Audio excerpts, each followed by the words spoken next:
Hai guys, apa kabar kalian? Semoga selalu sehat dan mudah rezekinya. Kali ini aku mau ngebahas Adidas Superstar lagi nih.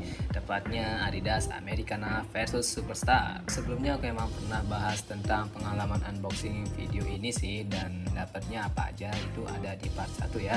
Kalian bisa cek videonya di link sebelah kanan atas. Nah, kali ini aku mau ngebahas khusus reviewnya dan gimana ketika dipakai di kaki. Jadi tonton terus sampai selesai ya. Oh ya, sebagai info buat kalian, di channel ini aku bakalan banyak membahas produk-produk unik, menarik, dengan harga miring tentunya. Jadi buat kalian yang suka dengan konten-konten kayak gitu, bisa banget nih kalian klik subscribe biar channel ini makin berkembang lagi. Oke, lanjut ke kontennya. Pertama kita bahas tentang upper. Nah, untuk bagian uppernya ini terbuat dari material kulit ya, dan kulit yang dipakai nggak ada teksturnya alias halus gitu. Untuk kulitnya ini sebenarnya nggak ada bedanya dengan Adidas Superstar yang lain, terutama Adidas Rivalry yang pernah aku bahas sebelumnya.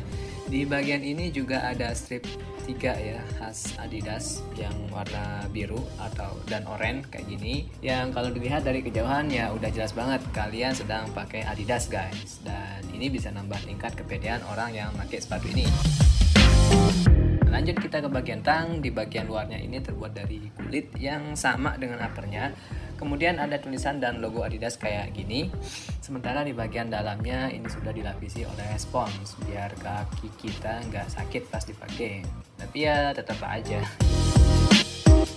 Di bagian depan ini adalah ciri khas sepatu ini yang nggak dimiliki oleh sepatu lain. Ya, ini karena modelnya yang mirip seperti kerang atau shell tuh. Untuk bagian ini sendiri materialnya rubber gitu ya guys, dan ini bakalan bikin kaki kita cukup aman nih kalau misalnya keinjek kaki-kaki jahil atau benda yang lain. Untuk bagian insole-nya sendiri ini bisa dilepas juga ya. Di sini juga ada kode-kode unik yang menunjukkan kalau sepatu ini asli guys. Dan biasanya sepatu KW itu paling males nih bikin insole, dan ini juga bisa menjadi poin penting saat kalian ingin mengetahui kalau itu sepatu ori dan KW. Bagian 5 midsole.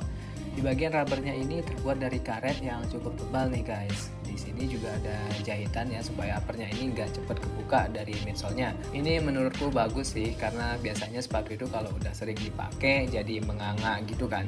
Nah, adanya jahitan seperti ini akan menambah kerekatan sole dengan uppernya sehingga sepatu tidak cepat rusak.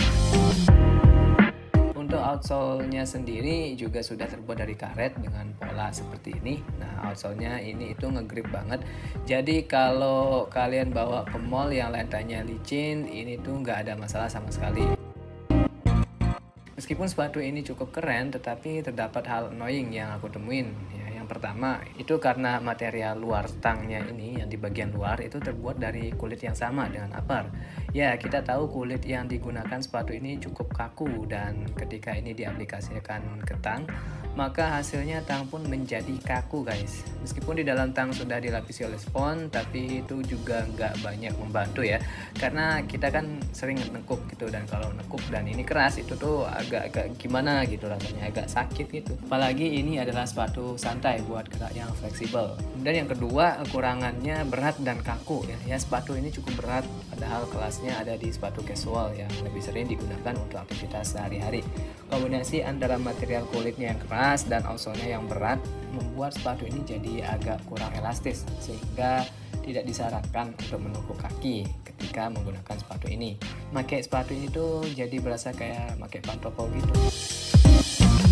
Di balik kekurangannya tentu ada juga kelebihan yang aku temuin di sepatu ini.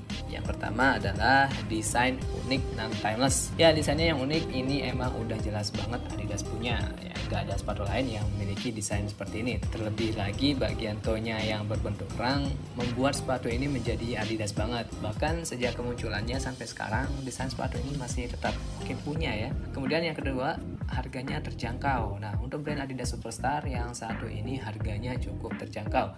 Padahal sepatu Adidas Superstar lain harganya bisa menembus di atas 1 jutaan. Jadi ini tuh oke banget buat dipakai gaya-gayaan guys. Menurutku sepatu ini masih cocok buat dipakai sehari-hari. Meskipun dengan kekurangannya tadi, tapi hal itu nggak terlalu berpengaruh signifikan kalau kalian pakai buat sekedar jalan-jalan santai, nongkrong, ngampus, atau sekolah. Yang penting kakinya nggak usah ditekuk banget ya. Ditambah dengan brand Adidas dan harga yang terjangkau, sepatu ini adalah definisi dari gaya, tapi nggak bikin kantong jebol. Oke, sekian dulu review kali ini. Semoga bisa bermanfaat buat kalian. Jangan lupa tekan like dan share ke teman-teman saudara RT RW, mantan dan makhluk yang ada di sosmed kalian. Akhir kata dari saya, makanlah sebelum makan dan kenyanglah sebelum makan. Sampai jumpa di video berikutnya.